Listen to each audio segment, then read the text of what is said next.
দেশের বর্তমান রাজনৈতিক প্রেক্ষিতে অন্তর্বর্তীকালীন সরকারের কাছে আমাদের এই আহ্বান, মানুষের 15 বছরের প্রত্যাশা, 15 বছরে বাংলাদেশের জনগণ যেভাবে নিপীড়িত হয়েছে, অত্যাচারিত হয়েছে, লাঞ্ছিত হয়েছে, অপমানিত হয়েছে, সেইখান থেকে এদেশের মানুষ তার আত্মসম্মান ফিরে পেতে চায়, এদেশের মানুষ তার মর্যাদা ফিরে পেতে চায়, এদেশের মানুষ নির্বিঘ্নে নিরাপত্তার সাথে ফিরে পেতে চায়। বাংলাদেশে আর কোন ধরনের মব জাস্টিস, আর কোন ধরনের বেআইনি কারো বাড়িতে আগুন দেওয়া, কারো বাড়ি ভেঙে ফেলা, কাউকে রাস্তাঘাটে অপমান করা, এই ধরনের ঘৃণ্য কাজের যাতে পুনরাবৃত্তি না হয় সেইটা এই সরকারকে লক্ষ্য রাখতে হবে।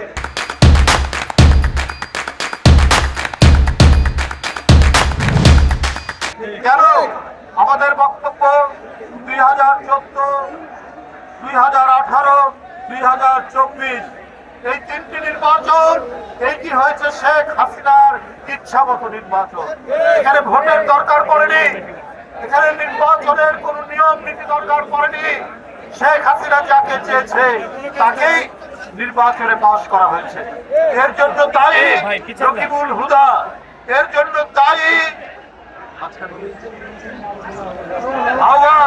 হাবিবুল আউয়াল পরে এবং আরেকজন KM হুদা, 2 হুদা এবং হাবিবুল আউয়াল। এরা জনগণের যে ইচ্ছা মতো তারা নির্বাচন করেনি।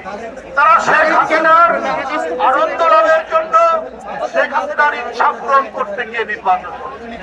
অবশ্যই এরা অপরাধী, এদের বিচার হতে হবে, বিচার হতে হবে আইনসঙ্গত। বিচারের যিনি আসামি সেও নিরাপত্তার সাথে আপনার বিচারালয়ে আদালতে হাজির। বিচারের আদালতের প্রাঙ্গণে কাউকে বিন ছুঁড়ে মারা হবে, কাউকে চিতা নিক্ষেপ করা হবে এবং বাড়িতে লোকজন গিয়ে তাকে টেনে হিঁচড়ে বের করবে, এইটা বিএনপি কখনোই পছন্দ করে না এবং বিএনপি এই ধরনের ঘৃণ্য কাজের পরিকল্পনা। অবশ্যই যারা এই কাজের সাথে জড়িত, তারা যারাই এই কাজ করেছে তাদের অবশ্যই এই সরকারকে খুঁজে বের করে তাদের দৃষ্টান্তমূলক বিচার করতে হবে। পাশাপাশি যারা গণতন্ত্র ধ্বংস করেছে, যারা নির্বাচন ধ্বংস করেছে, যারা দিনের ভোট রাত্রে করেছে, যারা দামি নির্বাচন করেছে, যারা বিরোধী দলের মনোনয়ন প্রত্যাশীকে সে মনোনয়ন জমা দিতে পারেনি, এর জন্য দায়ী এই 3 নির্বাচন কমিশন। তাদের আইনসঙ্গত ভাবে বিচার, তাদের বিরুদ্ধে মামলা হয়েছে, সেই মামলা অনুযায়ী বিচার হবে, কিন্তু কারো হাতে আইন তুলে নেওয়ার কোনো অধিকার নেই। তাই বন্ধুরা আমার, এই ধরনের ঘটনার পুনরাবৃত্তি আমি অন্তর্বর্তীকালীন সরকারকে বলতে চাই। আদালত প্রাঙ্গণে পুলিশ দাঁড়িয়ে থাকে নীরব ভাবে, সেখানে কি করে একজন আসামির উপর আক্রমণ হতে পারে? আসামির নিরাপত্তা তো সরকারের, তাহলে পুলিশ কি দায়িত্ব পালন করছে না? পুলিশের মধ্যে কি দোসররা আছে যাতে ডক্টর ইউনূস সাহেবের সরকারের বদনাম হয়?